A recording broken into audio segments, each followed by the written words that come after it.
Station. 98.1 FM and AM 1220. 3:39 here on KHTS. All Southern Californians know when it comes to earthquakes, it's not a matter of if the big one is coming, but rather when it's coming. And when it happens, the hardest hit areas will lean heaviest on places like hospitals and medical centers. Here to discuss emergency preparedness and the role that Henry Mayo Newhall will play should a large-scale earthquake take place, Terry Stone, Henry Mayo's safety officer and emergency manager, and Scott Cossey, whose title, I don't know. Scott, what is your title at Henry Mayo? Disaster Preparedness Coordinator and Surge Coordinator. How often is Henry Mayo doing emergency drills? Well, some years we do up to 12 to 14 exercises a year. Good. You want to do at least one a month, right? We're So doing everybody them stays all sharp. the time, right. So I want to start really with the building itself. Are hospitals built with more rigid standards and safety codes than, say, a regular corporate office building or a house? You are absolutely right, Aaron. There has been legislation passed after the 94 earthquake for hospitals to be retrofitted. And Henry Mayo was one of the first hospitals actually to be completely retrofitted seismically, structurally. That's amazing to me that you can go back despite the building already being built and kind of upgrade its safety codes. So I was reading online, there's over 1,000 hospital buildings spread across the Southland, but they're not all built with the same standard. They're rated 1 through 5 based on safety risk, 1 being the most dangerous, 5 having the least risk of collapse. Do you guys have any idea where Henry Mayo Newhall stands in this scale? Yes, we have a complete idea. And most of the buildings are at a 5. So we would anticipate that we would still be providing full care and full services during a disaster. So what is the role of Henry Mayo Newhall that you guys would play in the event of a natural disaster? Well, in the event of a disaster, particularly a large disaster, our key role and the most important role is going to be to manage the surge of victims and casualties that we have coming in. So that's not only from our community, but say a patient from another medical building or hospital. What would happen in that case? Well, actually, Henry Mayo works with LA County Emergency Medical Services Agency. I know that's a mouthful. But they are responsible to actually monitor and surveil everything that's going on in LA County every day, much like you do with the traffic. Mm-hmm.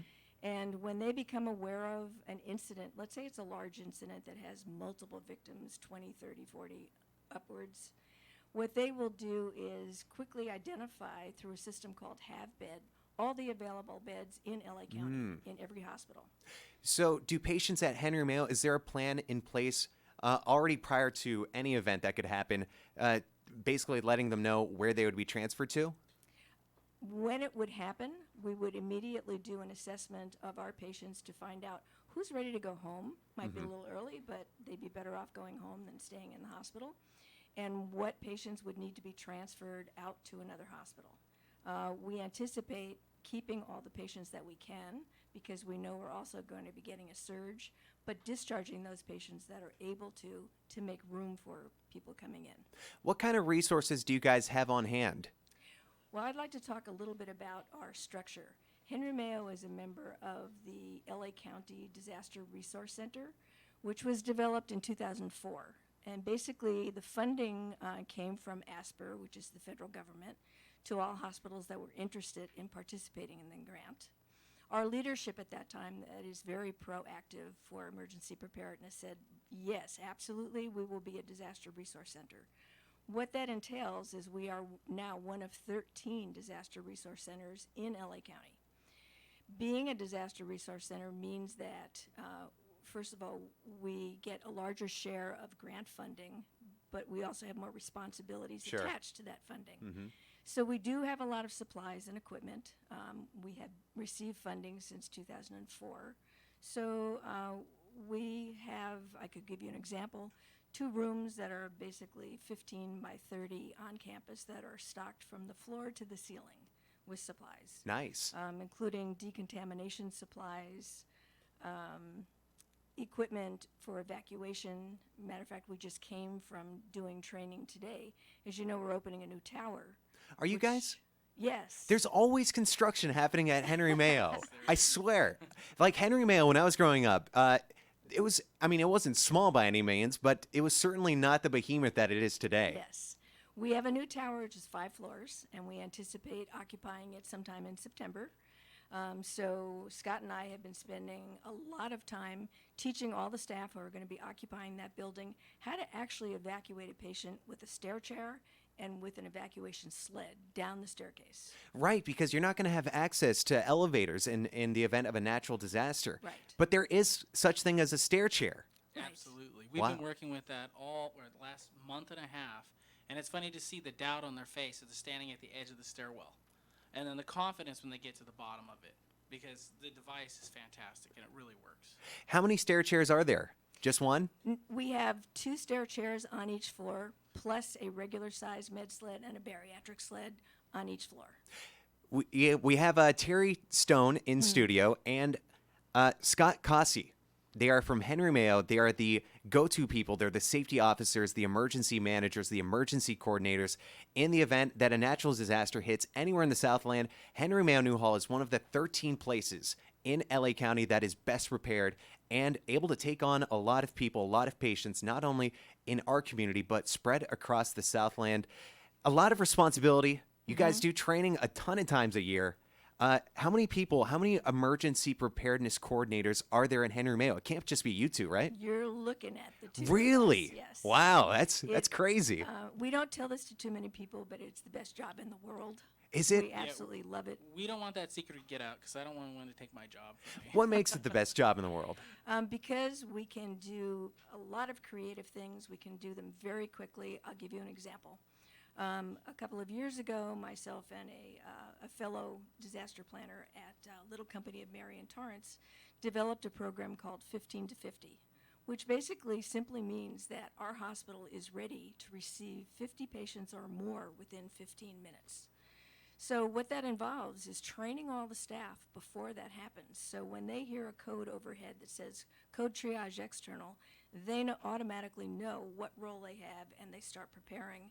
We start setting up tents and treatment areas outside the facility. We start emptying inside the facility to make room for those patients coming in. Beautiful. It's got to be good.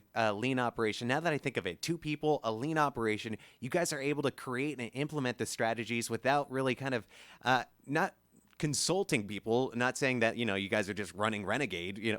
But it's got to be easier implementing these strategies and kind of letting the whole staff know. Just you two. Right. And the very exciting part is also working with 86 other hospitals throughout LA County. Because being a disaster resource, we have designated facilities from all the way from AV Hospital down to the San Fernando Valley. 8 of those hospitals work with us on a bi-monthly basis where we plan and exercise together. Do you want to talk about the exercise we did in Palmdale? Absolutely. We put together an exercise that focused primarily on special need transfers.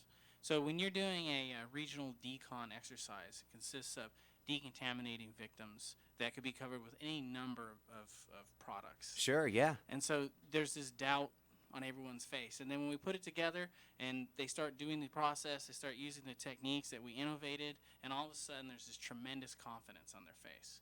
And so it was a very large exercise. I would say 200, 300 people. Easily. Yeah. Yes, and then we had a lot of victim volunteers from the nursing schools who were actually our patients going through decontamination. Henry Mayo is the hospital of Santa Cruz Valley. Check out all the services offered. Locate a doctor near you. Browse through all the free community health education classes. Is there a class coming up soon? In the near future? Tell me a little bit about this. Actually, You're showing me a brochure. What I'm showing you right now is a brochure. It's called the Home Safety Emergency Plan. We have thousands of these in English and in Spanish, and we will be leaving them at the front desk of the main lobby so that anybody that's interested can Here at the come- station? Would you like some at the station? We would love some at the station. Perfect. Because people have to be prepared. I mean, a lot of people are living day to day in Southern California without an earthquake readiness kit, and I don't know how that happens. I mean, I'm driving around. I have a full kit in my trunk. Right. And so the lack of preparation is really what's going to do damage. Not just the natural disaster, but not being prepared for that disaster. What's so neat about this little booklet is, first of all, it is little. Secondly, it has a magnet on the back so you can stick it on your refrigerator so you always know where it is. Oh, And nice. thirdly, it's customized to Santa Clarita. So there are phone numbers for our sheriff, poison control, road conditions, California Edison, et cetera, on the back with the magnet for easy reference. This will take you through everything you need to do to be prepared, which is to make a plan, because this becomes your plan, to get a kit, and it will guide you through what supplies you need in your kit, and then to stay informed. Yeah. Or join a CERT team, get involved. And to everybody listening, I highly recommend you pick up one of these brochures. I'm glad you guys brought them in. You guys are going to leave some here at the station. They have them in the main lobby of Henry Mayo Hall. Like I said, check out all the services offered, locate the doctor nearest you, browse through all the community health education classes, and more at henrymayo.com. Terry, Scott, thank you so much for coming in, guys. Thank you, Aaron. Awesome. 3:50 time for a quick break. Stay tuned. More music coming up. 98.1 FM and